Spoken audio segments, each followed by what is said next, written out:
की कहानी हमें ये सीख देगी कि लालच करना कितनी बुरी बला है। तो इस कहानी की शुरुआत होती है आज से करोड़ों साल पहले, जब पूर्ति की देवी ने अपनी धरती रूपी कर से 16 कोटि देवी देवताओं को जन्म दिया और उन सभी में उनका पहला बच्चा था हस्तर, जो देवी का अपार धन और अनाज का हथियाना चाहता था, यूं कह लो वारिस बनना चाहता था। लेकिन उसने अपनी मनमानी से देवी का अपार धन को तो हथिया लिया, लेकिन जैसे ही वो अनाज की तरफ बढ़ा कि देवी देवताओं ने उस पर प्रहार करना शुरू कर दिया।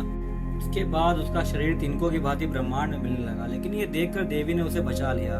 लेकिन उसे बचाने के लिए देवताओं ने एक शर्त रखी कि कोई भी उसकी पूजा नहीं करेगा और उसका नाम हमेशा के लिए मिटा दिया जाएगा। उस दिन से उसको पूरा संसार भूल गया। फिर कई युग बीत गए। हस्तर अपनी माँ की गोद में सोता रहा, लेकिन हमारे ही पूर्वजों ने उसे जगा दिया और उसके नाम का एक मंदिर भी बनवा दिया। और कहते हैं उस दिन से देवताओं का प्रचंड क्रोध तुम्बाड़ के गांव पर बरसता रहता है। लेकिन सवाल ये उठता है कि हस्तर को जगाया ही क्यों गया? वो इसलिए क्योंकि उसका श्राप हमारे लिए वरदान है। आगे की कहानी में आपको सब समझ में आ जाएगा। फिर काफी साल बीत गए और वो मंदिर तुम्बाड़ गांव में इसलिए बनाया गया ताकि वो लोग सोचते थे कि हस्तर उन लोगों को सोने की मुद्राएं देगा, लेकिन आज तक कभी ऐसा नहीं हुआ था। बल्कि देवताओं के क्रोध से वहां पर खतरनाक बारिश और काले बादल ही छाए रहते थे। और वहां पर एक श्रापित बूढ़ी औरत थी जिसने उस खजाने तक पहुंचने की कोशिश की थी, पर हस्तर ने उसे काट लिया और वो बूढ़ी औरत भी श्रापित हो गई। कहते हैं हस्तर हजारों सालों से भूखा है क्योंकि उसे अनाज का एक भी टुकड़ा नसीब नहीं हुआ था। इधर हस्तर के काटने के बाद वो औरत युगों युगों तक जिंदा तो रहेगी, लेकिन वो बस खाएगी और सोएगी। और श्राप के कारण वो एक राक्षस बन गई थी। वो सालों तक मुक्ति के लिए तरसती रहेगी, लेकिन उसे कभी मुक्ति नहीं मिलेगी। और उसको मुक्त करने का केवल एक ही रास्ता है कि उसे अग्नि दे दी जाए। लेकिन उस बूढ़ी औरत के पास खजाने तक पहुंचने का रास्ता था, इसलिए उन लोगों ने उसे अभी तक जिंदा रखा था। तो ब्राह्मण कुल के छोटे भाई और उनकी बूढ़ी माँ उस बूढ़ी औरत को खाना खिलाते हैं। लेकिन एक दिन वो छोटा भाई पेड़ पर चढ़ा हुआ होता है और अचानक से नीचे गिर जाता है और उसकी माँ उसको वैद्य के पास ले जाती है और अपने बड़े बेटे से बोलकर जाती है कि आज उस बूढ़ी औरत को खाना तुम दे देना, और अगर वो जग जाए तो बोलना कि दादी सो जा वरना हस्तर आ जाएगा। ये एक मंत्र था जिससे श्रापित लोग सो जाते थे। अब वो लड़का घर पर अकेला होता है और खाना भी नहीं बना पाता, लेकिन वो बूढ़ी औरत जग जाती है और चिल्लाने लगती है। अब वो लड़का लाइट लेकर उसे देखने के लिए जाता है, लेकिन जैसे ही वो कमरे में एंटर करता है वो सामने बैठी हुई मिलती है और बोल रही होती है कि मुझे भूख लगी, मुझे खाना दो वरना मैं तुम्हें खा जाऊंगी। अब ये सुनकर लड़का बिना दरवाजा बंद करे वहां से तेजी से भागने लगता है और आगे आकर वो मंत्र याद करने लगता है। लेकिन डर के मारे वो मंत्र भूल चुका था और बूढ़ी डायन अंदर आकर पकड़ लेती है और उसके बाद उसे नीचे खींचकर अंदर ले जाती है। और जैसे ही उसे खाने की कोशिश करती है वैसे ही उस लड़के को मंत्र याद आ जाता है और वो बोल देता है दादी सो जा वरना हस्तर आ जाएगा। और तभी वो बूढ़ी औरत सो जाती है। जब उसकी माँ अंदर आती है तब उसे पता चलता है कि उसका भाई मर चुका है और ये लोग तुम्बाड़ गाँव छोड़कर जा चुके होते हैं। अब 15 साल बीत चुके होते हैं और वो लड़का तुम्बाड़ गाँव में फिर से अंदर आता है और वो जानता था कि दादी के पास खजाने का रास्ता है और वो उसे जानना चाहता था। वो उसे अपने पुराने घर में जाता है और वहीं पे काफी जाला लग चुका था और सभी जालों को हटाकर देखता है किसी का दिल पेड़ों में धड़क रहा है। और वो जब नीचे देखता है तो वहीं दादी पड़ी हुई होती हैं और वो उन्हें जगाता है और उसी खजाने के बारे में पूछता है। लेकिन इस बार वो बूढ़ी डायन बता देती है क्योंकि उसे मुक्ति चाहिए थी और वो उसे मुक्ति के बदले वो रास्ता बता देती है। इस बूढ़ी औरत के ऊपर एक बहुत बड़ा पेड़ निकल आया था। अब वो आदमी जाता है वहां पर और बहुत खुदाई करता है। फिर लास्ट में वो देवी के घर तक पहुंच जाता है। फिर वो वापस आकर बूढ़ी औरत को जलाकर उसे मुक्त कर देता है। यहाँ से बहुत सारा खजाना निकाल कर ले आने लगता है, लेकिन अभी तक किसी को भी ये नहीं पता चला था कि ये खजाना कैसे आ रहा है। वो सोने के सिक्के निकाल कर एक आदमी को बेचता था। इसके बाद उसने अपना कर्जा मुक्त कर लिया था और एक आलीशान महल बनवा लिया था। धीरे धीरे करते हुए उसने एक कार और एक बाइक ले ली। अब ये आदमी जिसको ये सोने के सिक्के बेच रहा था उसको ये जानकर बड़ा ही आश्चर्य हो रहा था और ईस्ट इंडिया कंपनी के एक ऑफिसर ने ये पता लगाने के लिए उसे बहुत सारे रुपए भी दिए होते हैं।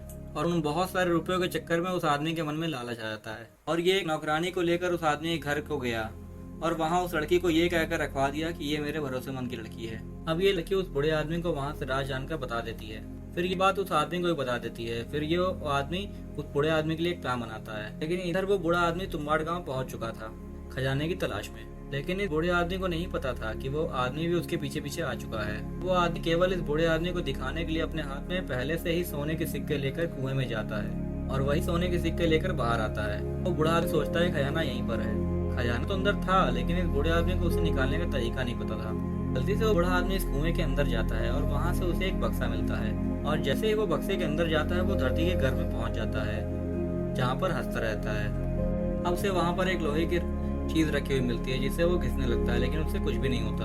और जब उसे वो झटके से खोलता है तो उसमें से एक आटे की गुड़िया निकलती है, तो उस आदमी ने यहाँ पर पहले से ही रख दी थी। अब जैसे ही वो गुड़िया उठाकर वहां से लेके जाता है तो हंसर उस पर हमला कर देता है। अब इसके कुछ देर बाद वही अंदर आदमी फिर से अंदर आता है और वो उस बूढ़े आदमी को देखता है जिसे हंसर ने काट लिया होता है, और वो भी अब राक्षस बन गया था और युगों युगों तक जिंदा रहेगा। यही आदमी वो मंत्र बोलकर उस आदमी को, बूढ़े आदमी को सुला देता है और अपने चारों तरफ आटवा घेरा बना लेता है, क्योंकि हंसर को देवताओं ने अनाज नहीं दिया था और अनाज उसकी कमजोरी भी थी और अनाज को वो खाना भी चाहता था, और हंसर इस चक्र के अंदर नहीं आ सकता। अब जैसे ही वो गुड़िया बाहर निकालता है तो हंसर उसके पास आ जाता है और वो आटे की गुड़िया को फेंक देता है, जिसको खाने में हंसर व्यस्त हो जाता है। और तभी वो आदमी उसके पीछे लगी हुई पोटली को खोल देता है, सिक्के उठाकर फिर से चक्र के अंदर आ जाता है। बाहर जाते वक्त अपने बूढ़े आदमी को जलाकर मुक्त कर देता है। हंसर भी उस आटे की गुड़िया को खाकर उसे पकड़ने लगता है, लेकिन वो आदमी बाहर निकल जाता है और उस बक्से को बंद कर देता है। अब पूरे 14 साल बीत जाते हैं और इस आदमी का एक लड़का भी हो चुका होता है, जिसको शुरुआत से ही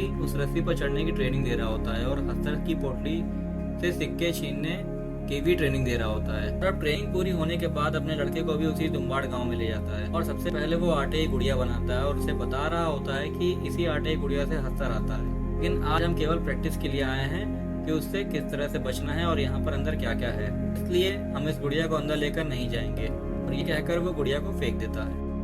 फिर वो अंदर जाता है और वही आटे का चक्र बनाता है और अपने लड़के को बताता है कि हंसर इस चक्र को पार नहीं कर सकता।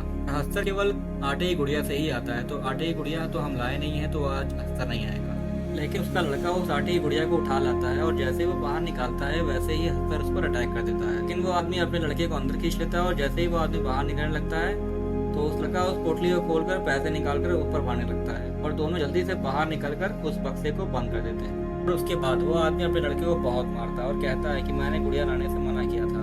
लेकिन इसके बाद सब शांत हो जाता है और वो दोनों फिर से अपने घर लौट जाते हैं। लेकिन अभी असली खेल तो बाकी था।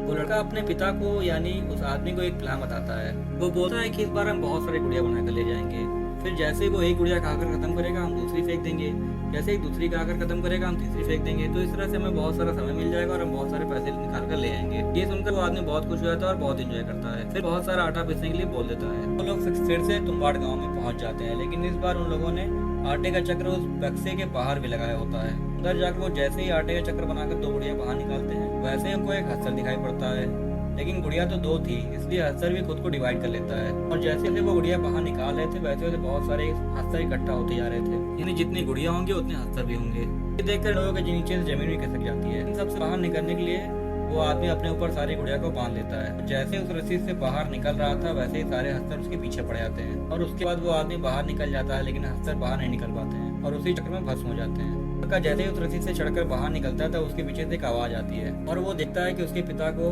हंसर ने काट लिया है।